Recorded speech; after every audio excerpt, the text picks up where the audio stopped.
It all started with a mysterious cocktail sitting quietly under the bar's dim light.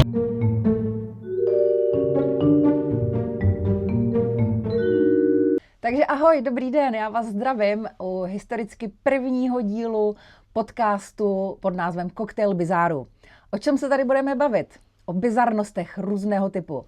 Bizáry politické, ze showbiznisu a třeba i životní příběhy a třeba i vaše nějaký příběhy. A já jsem Marie, jsem moderátorka a mám tady s sebou kolegyni, odbornici na všechno. Dobrý den, paní odbornice. Dobrý den. Tak řekněte nám něco o sobě. Vy jste odbornice na co přesně? Tak já se zabývám hlavně biologií, ale jsem odbornicí na všechno. Takže máme tady odbornicí na všechno. Takže paní odbornice by nám vlastně měla odpovědět prakticky na všechno. Tak, jdeme na to rovnou? Jistě, pojďme. Jdeme na to. Dnešní první příběh. Člověk nebo zvíře. Budeme se bavit o muži v Japonsku, který se jmenuje Toko. A ten si pořídil kostým kolie a chodí v něm po ulici a chová se jako pes. Tento kostým, jeho výroba trvala 40 dnů a stála přibližně 2 miliony japonských jenů, což je nějakých 300 až 380 tisíc českých korun. Jeho identita je neznámá, stydí se údajně za to, co dělá a ví o tom je to jenom pár přátel. Tvrdí, že si splnil dětský sen. Má dokonce svůj kanál pod názvem I Want to be an animal. A co na tom kanále dělá? On se chová jako pes. To má jako svůj kanál, prosím vás, to jim jenom vysvětlete, kam chodí pravidelně vykonávat potřebu značkovat. Ne, samozřejmě, myslela jsem YouTube kanál, Jo, YouTube ale kanál. určitě má i někde venku svůj kanál, kde chodí vykonávat tu potřebu. A když jsme teda u těch potřeb, jo, on si teda nechal ušit kostým. Ten kostým je opravdu reálný, jo, jako i když jsem to pouštěla pár svým známým, tak někdo si fakt myslel, že je to robotický pes, že to jako není v tom člověk. A zajímalo by mě, myslíte si, že výrobce toho kostýmu myslel na to, že když se mu třeba opravdu bude chtít vykonávat ta potřeba, že tam bude mít ten otvor na to? Tak pokud to bylo v požadavcích zadané, tak samozřejmě by to tam mělo být. Teď je otázkou, zda ten člověk, nebo pan Toko, nebo Toko je pes, ale zda původně ten člověk myslel, že bude celou identitou tím psem a bude dělat vše jako pes. Tím myslím i značkovat to teritorium, že obhajovat si to své území a podobně. Nebo je to prostě jen člověk, který dělá toho psa? To je právě jako těžko říct, jak on to bere, protože vlastně tu identitu neznáme a nikdo neví, jak to doopravdy myslí. O tom můžeme spekulovat, ještě o tom asi budeme spekulovat. A teď mě ale zajímá teda dobře, tak když bude jako pes a bude vykonávat tu potřebu, bude značkovat, není to náhodou? Měl by. Pokud se chová jako pes, měl by opravdu vlastně přeznačkovat všechna místa, kde před ním byli jiní psy. Ano, ale teď pozor, jo, jsme v Japonsku. V Česku určitě je močení na ulici přestupek. Není to v Japonsku třeba i trestný čin náhodou? No, to nevím, ale tak močení na veřejnosti je snad všude jakoby přestupek. Každopádně v Japonsku, co já vím, tak je vyloženě neslušné třeba i smrkat. Natož vykonávat potřebu v obleku psa. Takže já si taky myslím, že určitě v Japonsku to bude trošku problém. Takže pojďme se bavit o tom, že nevykonává potřebu. Co tam dělá dále, že jí jídlo z psí misky. A teď jako myslíte, že tam má psí jídlo nebo lidský jídlo? A zase jsme u toho. Jo. Jestliže se identifikuje jako pes a má být psem, tak by měl žrát psí potravu. Ale ono to dneska není úplně špatný, jo? Protože já mám třeba doma 2 psy a kupuju jim tak kvalitní konzervy, který si myslím, že ani někteří lidé třeba nejí. Jo? Co si myslíte vy o psích konzervách? Tak vůbec, pokud vezmeme v úvahu nějaké lepší, kvalitnější krmivo, ať se to týče psů, nebo koček, obzvláště koček, tak ty mají vysoký obsah masa v konzervách i v těch granulích. Takže opravdu prémiová nebo super prémiová krmiva pro zvířata jsou opravdu leckdy i hlídanější hygienickou kontrolou než potraviny pro lidi. Takže jestli jsem třeba konzumentem paštiky Majky, tak doporučujete ji vyhodit a koupit si kočičí konzervu. Ano, kočičí, všeobecně kočičí žrádlo a obzvláště nějaké kvalitnější kočičí konzervy mají jistě mnohem vyšší obsah masa než nějaké takové konzervy pro lidi. Takže možná bychom Tokovi mohli doporučit, aby přešel ze psích konzerv na ty kočičí. Pokud se mít lepší stravu, tak ano. Výborně, tak mu třeba napíšeme e-mail. Já si myslím, že podnětů ke zlepšení pro něho dneska budeme mít více. Ten jeho YouTube kanál začal někdy před 3-4 lety a první video mělo nějaký 3 miliony zhlídnutí. A od té doby to samozřejmě potom začalo klesat, protože na těch videích víceméně, jako co tam chcete vymýšlet, pořád dělá to stejný. Chodí mezi lidma, nechá se hladit, žere to psí žrádlo, nebo kdo ví, jestli to je psí žrádlo, třeba tam má steak, že jo, z nějaký restaurace. To nebylo vidět na videu? Nebylo. No, tohle právě není vidět a on, aby si zvedl sledovanost, pravděpodobně to udělal, tak se přizval k sobě kámoše psa huskyho. A teď tam vlastně dělají ty věci jako spolu, jo? Že jsou spolu, prostě si hrajou jako pejsci. Co tam dělají spolu? No, hrajou si jako pejsci, jo, hrajou si. Ale teď jako on, pokud chtěl zvýšit sledovanost, tak se mu to moc nepovedlo, protože se pořád plácá někde mezi 50-60 tisíci views. A jako co si myslíte, že by mu mohlo zvednout s tím psem huskym sledovanost? No, to netuším. Víte, mně tohle to připadá klasicky, jo. Jako když máte novou restauraci, jdete se podívat, ty lidi to natáhne, dáte si tam to jídlo, ale půjdete tam znova, když vám třeba to jídlo tolik nechutnalo. Jo, teď jste říkala 3 miliony zhlédnutí, první video. Je to takový to nový, co lidi se teda chtějí podívat, ale jako málo kdo se bude opětovně dívat na videa Kolie, která dělá to samé. Pořád to stejný. A proto právě asi přibral toho huskyho, ale nevymyslel to, nedomyslel to. Myslím si, že by měl dělat něco tvrdšího, jo? Protože co třeba dělají pejsci na ulici? No, jako dokazují si dominanci. A to oni třeba v těch videích nedělají. Kálí. Takže já si myslím, že by třeba Toko s tím huskym, kdyby do toho šli víc jako naplno a začali se víc chovat jako pejsci a třeba se tam jako i ojížděli, jako to dělají ti pejsci, tak by jim třeba mohla vzrostnout sledovanost. Co myslíte? No ono jde o to zase, když máte přirozeně tu smečku nebo ty psy, nějaké alfa samce, tak oni si dokazují dominantnost, ale můžou se i poprat. Tak třeba by mohli hodit nějaký fight. Nějaký fight, no to si myslím, že by bylo dobrý. Takže pojďme si psát ty body pro Toka. Takže fight, dokazování dominance a... Pardon, jenom víme, jestli husky je fenka nebo pes? To nevíme. Ale teoreticky by mohli splodit štěňata.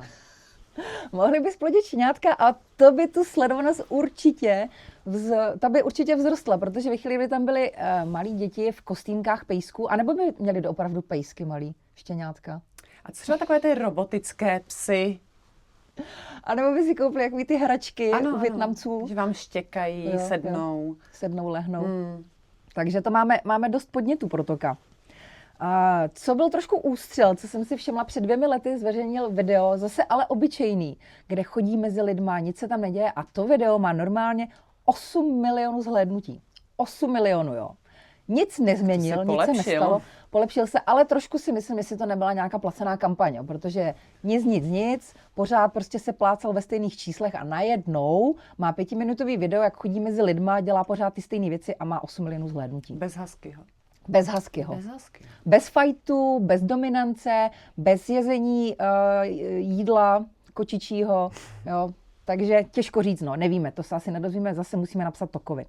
Tak a kde se vlastně tohle všechno vzalo? Jo? Pojďme si to říct z historického hlediska. Tohle je vlastně takzvaná kultura oterkinu a teriánů, což jsou lidé, kteří se necítí být lidmi, ale jinými bytostmi. Což jsou oterkiné. Oterkiné jsou přímo lidé, kteří věří, že nejsou lidmi a můžou být buď zvířata, co je tady náš Toko, buď nějaký vlk, kočka, drak, jelen, a nebo mytologická zvířata, což je třeba elf, anděl, jo, cokoliv, něco takového, a nebo dokonce fiktivní bytost. A teď já si říkám, koho byste třeba chtěla potkat jako tu fiktivní bytost? Přímě asi nikoho. Já bych třeba chtěla potkat Gluma. Já bych hrozně chtěla potkat Gluma, jak sedí u ty Vltavy, čeká tam na tu rybu, na toho kapra smradlavýho, vytáhne ho a zakousne se do něho a bude říkat, rybiška měkká, tam pěkně čeká, sladoučce chutná. Tohle bych hrozně chtěla vidět. Takže prosím vás, jestli někdo z vás se cítí být jako Gloom, napište nám a my si vás pozveme, natočíme vás a hrozně to chci vidět. Tak, takže vlastně, kdybychom byli třeba, kdybyste si ještě měla vybrat, jo, jako kdybyste mohla být Oterkin, co byste byla jako vy? Co byste chtěla být? Jaký třeba anděl? Vy vypadáte jako anděl v tom pláštíčku trošku. Tak to samozřejmě patří k mé profesi. Ale já asi opravdu jakoby reálně nic. Ale dejme tomu, když se takhle ptáte, paní kolegyně, napadá mě snad jen bájný pes Falko. Falko. A to by bylo super, to byste vykonávala tu potřebu rovnou z nebes. Rovnou takhle na lidi. Takže prosím vás, až kolegyně, odbornice na všechno bude zní pes Falko, tak všichni si noste deštníky ven, jo? Protože byla bych fenka samozřejmě. Ona, když to začne vykonávat při těch svých projížďkách po obloze, tak bude průser. Ale já bych třeba chtěla být Thanos. Já bych chtěla být Thanos, protože mě by hrozně bavilo spřádat ty plány na vyhlazení poloviny vesmíru. Zajímavé, kolegyně. Nechtěla by se s ním zajít někam s touto myšlenkou? Ne, vůbec, mně se to líbí. Já myslím, že je to naprosto v pořádku. Já Thanosovi fandím, já souzním s jeho myšlenkou a myslím si, že kdyby to nebylo v Marvelu, jako ve filmu, a byla by to realita, tak ta postava by vyhrála. Že by prostě opravdu vyhladil polovinu vesmíru a nikdo už by to nezachránil. Nevím. Jestliže máte takovéhle tendence, zkuste se poradit s někým. Dobře, tak my třeba se poradíme se potom spolu o tom. Tak, to jsme si řekli oterkyni. A teď jsou tady teriané, což je právě zvířecí forma těch oterkinů. To je náš toko. To jsou vyloženě lidé, kteří se cítí být jako ta zvířata. Jako? Ano. To je důležité, že? Ano, jako. Jo, někteří tvrdí, že jsou vnitřní zvířaty a někteří tvrdí, že mají zvířecí duši. Jo, takže vlastně rozdíl oterkiné jsou čistě zvířata a teriané cokoliv jiného, nějaká jiná bytost. Ale vlastně to může být třeba i, že se cítíte být jako lampa, jako nějaký předmět. Tak to v dnešní době není úplně nemožné nebo nereálné, že víme, že spousta lidí se identifikuje jako nyní lampy. úplně jinak než vůbec jako lidská bytost. Tak a kde to vlastně všechno začalo? V 80. letech v USA. Kde jinde? Samozřejmě, že v USA. Protože tady u nás v Česku v 80. letech, kdybyste vylezli na ulici v kostýmu psa, co by se stalo? Já jsem ještě nebyla na světě každopádně, ale určitě by to byl poprask. Jen zda by vůbec v té době někoho napadlo, že by to mohl být člověk v kostýmu psa. Možná by to lidé ani nezaznamenali, že to je převlek. To je jedna varianta a když by to třeba zaznamenali, tak si rozhodně myslím, že by ten člověk skončil ve vězení. Protože v 80. letech tady určitě nebyla taková svoboda, jako je dnes. A pod mokrou dekou. Pod mokrou dekou. A když jste se tady promenádovali v kostýmu psa na ulici, tak 100% byste skončili za mřížemi. Tak, v 90. letech vznikají první online fóra pro oterkiny a vlastně terian komunita se začala formovat paralelně někdy až v pozdějších 90. letech, částečně inspirovaná i duchovními vírami, například šamanismus. Pardon, stále USA? Ano, samozřejmě Děkuji. stále USA, ale to do Česka, jako nevím, jestli to tady k nám došlo. Já jsem na ulici žádného psa, kočku, gluma neviděla. Vy ano? Ne, ale vím o lidech, že se cítí být jinými bytostmi. Jako znáte osobně někoho? Osobně ne. Jen z poznámek a z různých takhle zdrojů. Jo. No jako myslím si, že tady to prostě k nám pořádně ještě jako nedošlo. Jo, že přece jenom v Americe, když něco začne, tak než se to dostane tady k nám, tak to ještě chvíli trvá. Jsme tady trošku opožděnější v tomhle. 20-30 let. Tak a teď si pojďme říct, proč to vlastně někdo dělá. Můžou být různý úrovně. První je spirituální, to znamená, že opravdu věří, že jejich duše je reinkarnací zvířete nebo mytologické bytosti. Potom je úroveň psychologická, což může být nějaký únik z reality, jo, nebo se stalo nějaký trauma. Vy třeba Toko, on tvrdí, že si splnil dětský sen, ale reálně se mu třeba v tom dětství mohlo stát nějaký trauma a on si radši se rozhodl, že radši bude tím psem, který to překoná, který vlastně to trauma jakoby nezažil. To si zas nemyslím, že by to bylo úplně traumatem. Nevím, přátelé, Představte si jakéhokoliv psa, kterého znáte, nebo jestli vy máte doma svého mazlíčka psího, tak jak se s ním zachází? Jak se k němu chováte? Většinou opravdu ten pes v těch domácnostech, u nás už naštěstí také, se má lépe než člověk. To je pravda. Jo, takže i já jsem si leckdy řekla, já bych chtěla být tímto psem. No mý psi se mají určitě lépe než někteří lidé. Já jim to říkám pořád a oni si toho neváží. Takže to jsme si řekli teda z psychologickou rovinu, potom je symbolická rovina. To znamená, že se stotožňují si zvířecími rysy, jako je třeba ta svoboda, instinkt. Jo, zvířata prostě vlastně jsou svobodní, nemusí chodit do práce, nemusí vydělávat peníze, my se o ně staráme. Pardon, kolegyně, omlouvám se, ale svobodná, já si zase myslím, že bohužel většina zvířat zas tak svobodných není. Bavme se Pojďme. pořád o těch psech, jo. Jsme jako No tak psi vůbec nejsou svobodní. Já myslím, že třeba moji psi jsou hodně svobodní. Teď jsou tady zavřený doma. No jsou zavřený doma, ale je jim tam dobře a venku chodí bez vodítka, běhají si, co chtějí, neposlouchají. Jenom jeden je bez vodítka. A kolegyně to ví, ona zná oba dva moje psy. Tak další úroveň, ta je méně častá, ale může to být nějaký fetiš. To znamená, že někoho přitahuje představa být zvíře, ale je to menšina. A tam si myslím, že to musí být potom hrozně těžký. Když třeba příklad se budete cítit jako kůň, a teď si ale musíte najít jako protějšek někoho, kdo se cítí být taky jako kůň. To musí být hrozně těžký. Spíš tedy jde o to, co od toho očekáváte. Od toho cítit se být koněm. Když jste kůň, očekáváte od toho, že teda budete v nějakém stádu? No, teď otázka. Že budete na té pastvě mít ten volný výběh a podobně, že budete pod sedlem, že vás přijde někdo vyhřebelcovat na sedlá, na úzdí a vyjedete? Dávám podkovy třeba. Dávám podkovy. Což není úplně příjemná záležitost asi, kdyby vám někdo dal podkovu takhle na ruku. Tak na ruku samozřejmě ne, ale zase, musím upřesnit, ti koně mají vlastně, to je zrohvatělá část už pokožky, takže ta kopyta jsou opravdu něco jako u nás, jsou nehty. Jo, oni to necítí, když se stříhají kopyta nebo se dává podkova.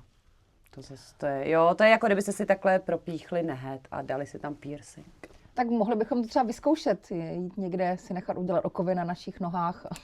Bychom mohli. Jinak já jsem koně kovala. Ano, ale určitě ne člověka. Ne. Zatím Ani to třeba nechci. přijde. Třeba to přijde. Třeba se nám někdo přihlásí, že se cítí jako kůň a bude se chtít nechat okovat. Mám sedlo a úzdu. A já mám bičík. Ten taky mám. Tak a teď si ale pojďme říct, proč to dělá třeba ten Toko, jo? To si jako, Ano. může to být opravdu únik před tou společností, protože v Japonsku se to stává velice často. Já nevím, kolegyně, jestli znáte, v Japonsku je vyhlášený les sebevrahu. Slyšela jste o tom? O něm, slyšela jsem, ale mnohem víc mě třeba zajímá v jihočeských Budějovicích, kde je také Branišovský les, který má spoustu takovýchto sebevražedných událostí a mystických témat. No, vidíte, to jsem vůbec nevěděla. Ano. My jsme tam z fakulty chodívali. To si rozebereme určitě v nějakém díle extra, protože to jsou velmi zajímavé věci. Jo, takže zase vzhledem k této historii v Japonsku, co se děje, je to dost možný, že Toko, než aby šel do lesu sebevrahu, tak se radši navlíkne kostým psa a jde prostě po ulici, aby se cítil lépe, než se cítí normálně jako člověk. Jo, protože on třeba může mít i nějaký tlak v práci. Tam v tom Japonsku je to hodně, že tam prostě, když zklamete v práci, když neuživíte tu rodinu, nevyděláváte peníze, tak vás vlastně rodina odkopne. Ale my zase nevíme, jestli má rodinu. No to nevíme. Teď se jako fabulujeme o tom, proč to ten Toko může dělat. Jo. Možná to je třeba jen kvůli sledovanosti. To je další věc, ano. To je další že to věc. ani nemusí mít vyloženě psychologické nebo nějaké kořeny v dětství, nějaké rány a traumata. Vyloženě to je třeba biznis. Může to být, protože vzhledem Obzvlášť, k tomu... když si vzal toho huskyho, že? Ano. Vzhledem jako k milionovým zhlídnutím, tam už opravdu se bavíme o zajímavých penězích, jo? Protože když to vezmeme nějak jako obecně, co jsem se jako zjišťovala, tak to vychází třeba ta platba za 1000 zhlídnutí nějakých 1 až 4 dolary. Jo? A když se budeme bavit o milionu zhlídnutí, no tak to už je celkem jako lepší, než chodit někde do práce. Přesně Takže proč ne? Proč ne? Jako může to opravdu dělat čistě pro biznis, proto možná skrývá i tu identitu, jo? Protože chodí třeba do té práce, nechce, aby to někdo věděl. Jo, třeba je významný člověk. No, třeba přesně třeba někde tamhle je v poslanecké sněmovně, má tam ten svůj pelíšek. Misku s vodou. Misku s vodou a dělá, že to není on. A teď co na to psychologie?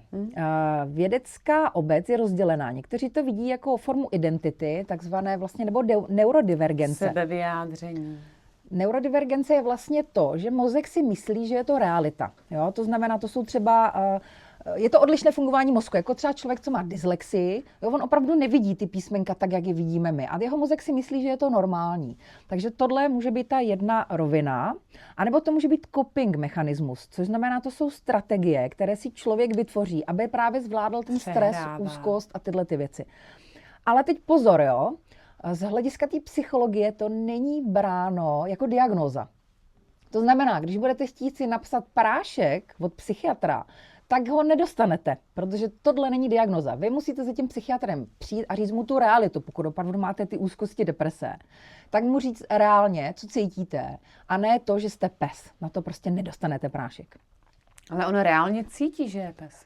Třeba. Ano, ale zase my to nevíme. My to nevíme. Jestli se reálně cítí být psem, nebo je to převlek, aby získal tu sledovanost, nebo je to trauma, kterým si kompenzuje nějaké vlastně pochybnosti. Nevíme. Nebo je to prostě jeho druhý full-time job, jo? Nebo on chce, aby to byl jeho full-time job, protože už ho to v té práci nebaví, jak tam má jenom tu misku, že jo, ten pelíšek a musí pořád řešit ty maily a vydělávat a tohle. Jo, tak si to chce ulehčit, prostě šoupne se takhle do kostýmu a jde vydělávat. Mě jenom zajímalo, pardon, nevíte, kolik nahrál těch videí, teda zhruba? Má jich tam pár desítek, není jich jako nějak extrémně moc. Takže to nevypadá, že by takhle žil opravdu dennodenně 24 hodin. Ne, nedává tam každodenní videa. Teď jsem vlastně koukala, že dal třeba před měsícem, dal po delší době nějaký video. Jo, takže nedělá to každý den. Takže může to být pro biznis. Takže doprobrali jsme Toka. Ano. A teď jdeme na druhou část dnešního dílu. Budeme se bavit o Wolfie Blackheart, což byla teenagerka vlkodlak z Texasu. Je to článek, nebo čerpala jsem z článku z roku 2010. Wolfie Blackheart, skutečné jméno Sarah Rodriguez, se proslavila jako sebevyhlášená vlkodlačice. Vzbudila pozornost poté, co přiznala, že uřízla hlavu zvířete, pejska, uvařila ji a fotku zveřejnila tehdy na MySpace. MySpace to byl takový předchůdce Facebooku, pro ty, co neví už. Já si ho ještě pamatuju, ale je možný, že někdo z vás už dneska jako neví. Vy už možná taky nevíte? Nevím, bohužel. Ano, to je přesně ono, no, že i když paní odbornice je odbornice na všechno, ale MySpace už prostě nezná. Ale slovo jsem slyšela. Tak. Policie to vyšetřovala a v jejím pokoji našla naskládaných několik zvířecích lebek a loveckého náčiní. Čelila tak obvinění z týrání, ovšem oficiálně verdikt nebyl potvrzený a nebyla ani odsouzená. Šlo o vyšetřování zastavené bez veřejné zprávy o trestu. Tak pojďme si teď ještě něco říct o Sáře. Sára byla v těch článcích někde uváděna jako 23letá, někde jako 19letá, takže plus minus kolem 20 asi bylo. Pocházela ze San Antonia v Texasu. Jsme u toho. Tak jsme v Texasu, přátelé. To bude hrát celkem velkou roli, jo, dále. Wolfie do tehdejších novin San Antonio Express News řekla: usekla jsem hlavu, uvařila jsem hlavu. A vysvětlovala, že lidé často udělají chybu v tom, že sekají páteř, což způsobí zlomení lebky. Také uvedla: musíte tu hlavu nechat venku, aby z ní vytékal mozek. Tak, tohle chování zní hrozně děsivně, ale teď pojďme si říct, je to trestný čin? Jsme v Texasu. Těžko říct. Jo. Tam to mají jako hobby, sekat hlavy zvířatům. Tak nejenom v Texasu, ale když si představíte klasickou stodolu venkov USA, co tam vidíte? Nějakou lebku s parožím. Já tohle osobně jsem teda zažila i v Norsku, kde máte různé losí, lebky s parožím a podobně.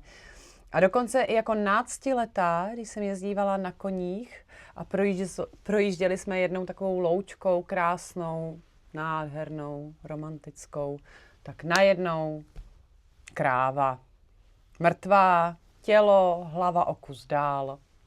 Děje se to. Děje se to. A jak je to bráno legislativně v tom Texasu? To znamená, když pes byl v okamžiku useknutí té hlavy naživu, v tu chvíli je to trestný čin, ale pokud už byl mrtvý, tak není. Jo, jenomže kdo to bude to zkoumat. dokáže? Kdo to bude zkoumat? To byste museli udělat nějaký forenzní speciální testy. To vám mohu vysvětlit. Tohle to dokážete poměrně lehce. Ovšem ty testy potom a ta analýza je poměrně finančně a časově náročná. Jinak to není problém. Samozřejmě to, jak se nám sráží, sedimentuje krev a podobně, usazují se ty krvinky a destičky, tak to nám samozřejmě vypoví o poměrně přesném úmrtí a jestli ta hlava byla oddělená od těla po zabití nebo před. Ale jak jste řekla. Přesně, policie má nějaký budget a určitě ho nebudou čerpat na zjištění mrtva, kdy byl pes mrtvej, přesně tak. Takže to samozřejmě nikdo neřešil, jo. To jsme si teda řekli o těch forenzních metodách. A policie v San Antoniu získala soudní povolení k prohlídce domu Sáry. Sára žila pouze se svou matkou. A opět se vrátíme k deníku San Antonio Express News. Pardon, nevíme, co otec, kde, co, to nebyl, nevíme. jak. To nevíme, otec prostě nebyl. Žila prostě s matkou, nějaké informace o otci jsem nikde nenašla. Což může být taky začátek problému, kdy Sára se začala chovat tak, jak se začala chovat. Dementní otci, neměla tatínka třeba, nebo kdo ví, co to bylo zač. Tak policie na stěnách u Sáry doma visely plakáty, našla teda visející plakáty a ty byly umaštěny červenou barvou a její matka tvrdila, že je to kečup. Mohl to být kečup. Ovšem tohle je lehce prokazatelný. Ano. Dělal někdo rozbor? K tomu se dostaneme, ano. Pardon. Ten rozbor potom byl dělaný. Tak, na vysokém regálu policie našla Blackhartovic sbírku zvířecích hlav, včetně vyčištěných lebek kojota, berana a pozor, divočáka. Také sbírku velkých nožů a mečů, protože podle zpravodajství je preparace jejím koníčkem, takzvaná taxidermie. Ano. Ale taxidermie, víte, který seriový vrah měl tento koníček? Tak o sériových vrazích úplně nevím. Byl to Jeffrey Dahmer. Jo? Jeffrey Dahmer začínal přesně taxidermií a skončilo to, jak to skončilo, zabil XY dalších lidí. Ono to vždycky někde takhle začíná. Já jsem teď nedávno poslouchala podcast Můj oblíbený opravdový zločiny, kde holky tam vyprávěly taky příběh z Texasu o teenagerovi, který taky takhle sekal hlavy, našli mu tam hlavy různých zvířat doma, ale bohužel tady z toho teenagera se pak vyvinul dále seriový vrah a zavřeli ho. Já zase na druhou stranu, přátelé, ráda bych vás uklidnila. Mí spolužáci, několik mých spolužáků dokonce chodilo na semináře a na kurzy o taxidermii a opravdu vycpávali zvířata. My, jako jejich přátelé a spolužáci, jsme jim skovávali do mrazáku různá tělíčka zvířat, co jsme našli podél silnic a podobně. Zamrazili jsme, poslali jsme, udělali z toho preparaci. Zas to nemusí. A jsou to normální lidé, mají rodiny, žijí krásně na venkově. No počkejte, to, že někdo má rodinu, že je na venkově, neznamená, že nemůže být sériový vrah? Nejsou Jak to sériový víte? vrazy. Víte, kolik bylo případů, že byl sériový vrah, který měl rodinu, práci, děti? Ne, jsou to přátelé. Třeba ano, ta jedna z kolegyň pracuje opravdu pro seniory s hypoterapií, s koňma chodí za seniorama do toho domova důchodců, kde si ti staří lidé mohou pohladit toho koně, šáhnout si, mít nějaký radost. A ten druhý kolega pracuje v zoo, kde se opravdu snaží navrátit zpátky do přírody ohrožené druhy. A není tam třeba více úmrtí v tom domově důchodců, než by mělo Není, být? ani v té zoo. Ani v té, dobře. Budu vám tedy věřit, kolegyně. Ale teď si pojďme vrátit zpátky k tomu divočákovi, jo, že oni u ní našli hlavu divočáka. Teď si vemte, jako jak musí být těžký holejma rukama, zbraně u ní nenašli, jo? Zbraně neměli, měla tam pouze nože. Jak musí být těžký ulovit takovýho divočáka? Vemte si, divočák může mít 100-200 kilo, jo, to je síla. Pardon, není to těžké. Kolegyně, není. Zkoušela jste to? Neskoušela, ale byla jsem na zabíjačka prasete. Ale prase a divočák je rozdíl. Ne, to je stejný živočišný druh, prosím vás. Dáte palicí mezi oči, prase lehne. Ale přibližte se prase k tomu jako divočákovi. Prase. On na vás vyběhne s tou svojí silou. On má 100 kilo, když na vás vyběhne. Mi neříkejte, že takhle vezmete sekáček na maso a jenom takhle ho jako plácnete z a je prokázáno, že nebyl střelen? Je to prokázaný, ano. Ona měla uříznutý hlavy, bylo to uříznutý nožem. Ano, jo. Ale nebyl ten divočák střelen třeba do hrudi? No, to nevíme, protože jsme nenašli tělo, ale nebyly u ní nalezený žádný zbraně. V Americe máte povolený zbraně, proč by je schovávala? V Texasu. No, ještě v Jakákoliv Texasu. domácnost má zbraně v Texasu. Tak vidíte, takže tam žádný zbraně nalezeny nebyly. Takže Wolfie byla tak zručná, že zabila divočáka vlastníma rukama. Prosím vás, ale neskoušejte to, jo. Nikdo nechoďte lovit, byť vám kolegyně řekla, že je to easy peasy. To si možná natočíme nějaký dílek, kde lovit divočáka, kolegyně. Já? No. Můžeme to vyzkoušet. Vy to prosím vás nedělejte, jo. Jenom pozor, divoké prase neboli divočák má vlastně ty kly, spodním se říká páráky, horním klektáky a opravdu jsou to zbraně, které, ano, když se do vás zaboří, tak vám mohou rozpárat tělo, opravdu celé tělo a vyvrhnout vnitřnosti. Takže divočák velmi nebezpečný zvíře. Ano, Takže obzvlášť samice. Ano, když má ještě mladý. Já si vás umím představit, jak byste taky takhle bojovala s tou divočáčicí. Je divočák a ona je divočáčice. To je bachyně. Bachyně. Ano, bachyně. Výborně, bachyně, vidíte. A selátka. Jo. A já si myslím, že opravdu v případě ohrožení, nebezpečí, pud sebezáchovy dokáže člověk ledacos. To určitě, ale Wolfie si nemyslím zrovna, že byla v ohrožení života. Ta to má jako hobby. Koníček, tak. Ano. Takže pojďme se vrátit k tomu, co tam našla policie. Policie teda odebrala výtěry ze stěn, zabavila zvířecí hlavy, včetně té psí. Wolfie Blackheart tvrdila, že ten pes už byl mrtvý, že jí ho přinesl kamarád, že byl sražen autem a že by zvíře živé nikdy nezabila. Řekla přímo, nikdy bych nezabila psa, já jsem pes. I přesto její profilová fotografie na MySpace zobrazovala useknutou psí hlavu na duhovém pozadí. Dnes už, když jsem ten profil hledala, tak už jsem ho nenašla. Pardon, já jsem pes? Takže byla něco jako oterkin? Nebo? A ano, ona se cítí být jako vlkodlak, což je vlastně pes takový, jo. Takže akorát je to trošku nebezpečnější pes, než náš Toko.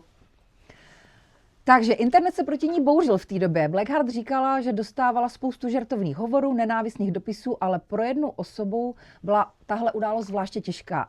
A to byla sousedka. Protože ta sousedka tvrdila, že ten pejsek na té fotografii byl její. Jo, že to byl pejsek s názvem Rigsby a samozřejmě poznáte svého psa. Poznáte svého psa. Jo, takže nechcete mít Wolfie Blackheart za sousedku. No, ani za dceru. No to už vůbec ne.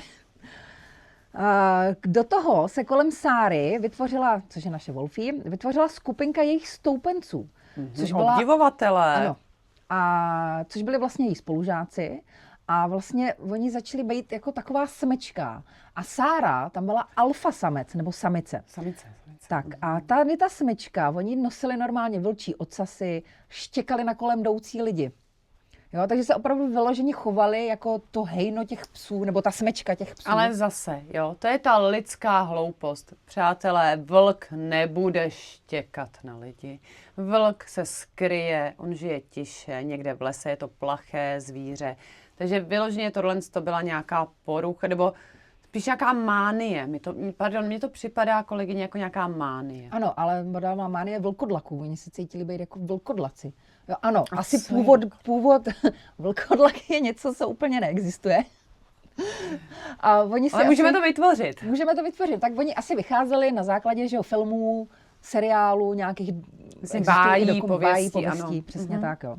Tak a co tady ta skupina dělala ještě dál? Oni čelili i nepravdivým zvěstem o školních konfliktech či sebevražených skupinových aktivitách. Byly to tedy neopodstatněné fámy o hromadných střelbách, které se šířily školami v oblasti San Antonia. Díky tomu tisíce studentů zůstali doma, což způsobilo velké ztráty. Školní obvody tak přišly o více než $80,000 státního financování. Wolfie uvedla, že fámy, které její sociální skupinu spojovaly s útoky ve školách a sebevražednými pakty, ale nejsou pravdivé. Jo. Co bylo prokázané, ale že ta smečka týrala zvířátka a dělali jim takový ty jako nevratný zákroky, jo, že jim třeba řezali ouška a takový jako věci. S tím to absolutně nesouhlasím. To nesouhlasíme, nikdo zná. To je opravdu nechutný, že tohle to dělali živým zvířátkům. Ona byla jako členka a symbolem takzvaného vlkodlačího hejna. Ve školách v San Antoniu se objevovaly další skupiny na základě toho, jak viděli tu Wolfie, tak se tvořily další skupiny. Zase mánie. Mánie, jo, ano. to je už je mánie, která se přenese na další skupiny. Tak, přesně tak. A školní poradci vnímali tyto skupiny jako hledání identity a komunity. Nikoliv jako problém. Jo. Pozor, oni tvrdili, ti školní poradci, že to není problém. Jako jasně, založíte si smečku vlků, budete štěkat na ostatní kousat, zabíjet zvířata nebo ubližovat zvířatům a není to problém. Ano, a v Americe. Texas. Zase ten Texas, tam prostě není problém asi nic. Tak velmi drsná zem, že? Tak. Dále, Sára měla několik incidentů souvisejících se zákonem. Byla údajně zatčena za nošení velkého nože na školní půdě. Tvrdila, že si toho nevšimla. Jo? Měla prostě takovou mačetu, takhle velkou v baťušku a tvrdila, že si toho nevšimla. Dobrá tedy, no. Zůstali tam z víkendu. Jo. Nějaký useknutý hlavě, ještě tam byly stopy krve. Dále byla vyšetřovaná kvůli podezření z vloupání, které ona sama popírala, uváděla, že byla jen v blízkém okolí. Rodina Sáry byla navštívená také službou pro péči o zvířata. Kvůli tomu, že měla příliš mnoho psů ve stísněných podmínkách, byly zde rovněž podezření na mutilaci zvířátek. To jsme si řekli, to je to nezvratné vlastně ublížení zvířátkům. Pardon, takže ona byla majitelkou několika psů. Ano, její rodina měla prostě několik psů na zahrádce, ale v nějakých stísněných podmínkách. Samozřejmě. No. Nevyhovující. Kdo ví, kolik těch psů potom už jako zmizlo najednou, že jich tam bylo 15, pak najednou 10. Pardon, ale to je taky zajímavé. Proč teda brala toho psa sousedce, když sama měla několik psů? No možná je brala jako smečku, ty svoje psy doma. Jo. A ona jako alfa samice si hlídala svoji smečku. Jo, ale zaútočila na sousedovic psa. Asi ohrožovala. A teď jako, co vede teenagera k tomu, aby se takhle choval? Jo, že usekne prostě hlavu pejskovi. Je to nějaké volání o pozornost, myslíte? Může to být? No, víte, ono vůbec celkově psychika teenagerů je velmi křehká a rozmanitá, jo. Tam, ať jste rodič, nebo učitel, nebo někdo prostě, kdo dáváte nějaký vzor, tak u těch teenagerů nikdy nevíte, co spustí nějaké pochody. Ano, nebo situace, reakce, přesně tak. Ale teď si vemte, jako díky bohu, že Sára byla v době MySpaceu, že nebyl ještě Instagram. Teď si vemte, co by se stalo v době Instagramu, kdyby najednou to oblítlo celý svět a ona tam měla třeba stejně jako Toko 3 miliony zhlídnutí, což se stát může. Pardon, nevím, já nemám Instagram, ale tak snad by ji zablokovali, ne? Pokud by na Instagramu v dnešní době vylítl nějaká scéna, nějaké vyobrazení jako uříznuté hlavy, tak snad je ten člověk zablokován. Ale to chvíli může trvat. Jo? On vlastně vás musí někdo nahlásit. Poučte mě. No, že tam musí vás někdo nahlásit, že tam něco takového probíhá, ale než se to stane, tak to opravdu může jako prolítnout světem a můžete tam mít prostě 100 000 zhlídnutí. Jo? A ovlivnit to několik, že jo, dalších desítek lidí. Jo? A nebo potom ona může mít vytvořených několik profilů, stáhne to na jednom, dá to rychle na druhej. Jo? Takhle to dneska prostě funguje. Jo? Takže nějaký ban na Instagramu jako dobrý, ale pokud máte těch profilů třeba 20, no, tak vás to úplně tolik nezastaví. To uznám, že tyto mainstreamy a technologie úplně nestíhám. Buďte ráda. Ono je to někdy šílený. Takže co si řekneme? Můžeme udělat nějaký shrnutí. Vlastně jsme tady měli Toka, pejska, který byl prakticky neškodný, dospělý muž. To je to slovo, to jsem chtěla říct, neškodný. Vlastně i by mohl pomáhat. Když si to vemete, kostým psa, kde je nějaký člověk, který opravdu neubližuje, nedělá násilí, nedělá zlo, tak může být i taková v podstatě kanisterapie, že? Ano. No, ale někdo, kdo záměrně řeže hlavu psům, to už není moc jako prospěšné. Není to prospěšné, není to dobré a hlavně je to jako nebezpečné. Jo, ta Sára má vlastně mnohem větší vnitřní nějaký boj sama se sebou, nebo měla než Toko. Dneska už o ní nikde nic nevíme, ale kdo ví, třeba se nám tady vrátí za pár let, jako ta seriová vražedkyně. Doufejme, že ne teda. Ale zase, Toko to mohl dělat pro sledovanost. Tohle to už evidentně je nějaká vnitřní touha. nějaké sebevyjádření, něco, co ještě chce ventilovat na povrch, jo. A hlavně ona už se opravdu chovala kriminálně, to už bylo hraničně kriminální, jo. Já bych ji třeba zavřela, jako za to, že uříznete psovi hlavu. Já už bych prostě dala za to nějaký trest, to prostě není normální, jo. Jako chápu, v tom Texasu mají to asi jako větší sport, ale prostě není to v pořádku, jo, když to budete předávat dál, říct si tady, hele, tady je, jo, že je to, ne, není, jako za mě prostě není, nemělo by se to rozhodně Já dělat. jsem ještě přemýšlela, jste říkala, že tam byla i hlava třeba kojota a podobně. Problém by byl, a myslím si, že velké polízanice by ta osoba měla, Wolfí teda, kdyby tam našli nějaké chráněné ohrožené zvíře.